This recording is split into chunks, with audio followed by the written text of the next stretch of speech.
আমি টাঙ্গাইলের এসপি হিসেবে তোমাদের বলতে চাই, আমরা পুলিশের দুর্যোগময় মুহূর্তে আমি তোমাদের সাথে প্রথম দিন থেকেই লাইনে অবস্থান করছি, পুলিশ লাইনে তোমাদের সাথে আছি।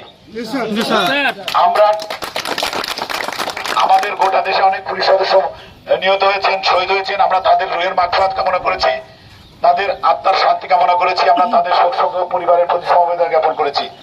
এবং আমরা টাঙ্গাইল জেলা পুলিশ রাজারবাগের যারা আছে তাদের সাথে আমি নিজে পার্সোনালি যোগাযোগ করছি এবং ফোর্সের যে চাহিদা, যে দাবি, সে দাবির সাথে সকলেই একমত, শুধু পুলিশ না, সাধারণ মানুষও একমত। এই দাবি দেওয়া আদায় হবে এবং রাজারবাগ থেকে যে সিদ্ধান্ত আসবে সেই সিদ্ধান্ত অনুযায়ী আমরা চলবো। তার আগ পর্যন্ত আমরা যেভাবে আছি,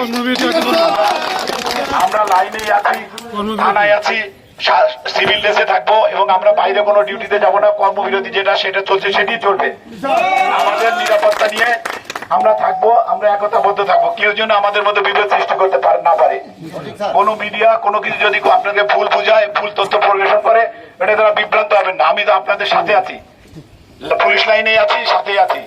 কেউ যদি কোনো বিভ্রান্ত সৃষ্টি করে টাঙ্গাইল নিয়ে, সেটা নিয়ে আপনারা সেটা তোয়াক্কা করবেন না এবং প্রতিবাদ করবেন। আমরা পূর্ণ কর্মবিরতিতে আছি এবং লাইনে, পুলিশ লাইনে এবং থানায় আমরা সবাই উপস্থিত আছি এবং সবাই আমরা ভালো আছি। আমাদের নিরাপত্তা নিয়ে আমরা আছি। রাজারবাগে যোগাযোগ রাখছি, তারা যে সিদ্ধান্ত যেভাবে আসে ফোর্সের জন্য আমরা সেভাবে দায়িত্ব পালন করবো।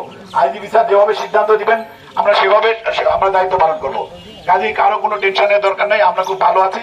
আমরা পূর্ণ নিরাপত্তা নিয়ে আমরা লাইনে থাকবো এবং থানার ভেতরে যারা আছে থানার ভেতরে থাকবে এবং কোন থানার বাইরে কিংবা লাইনের বাইরে আমরা কোনো কাজে যাব না। আমাদের নিরাপত্তা নিশ্চিত হবে, আমাদের দাবি দেওয়ার পালন হবে। আইজিপি স্যার পূর্ণ নির্দেশনা আমাদের দিবেন, তারপরে আমরা আমাদের কাজ শুরু করবো।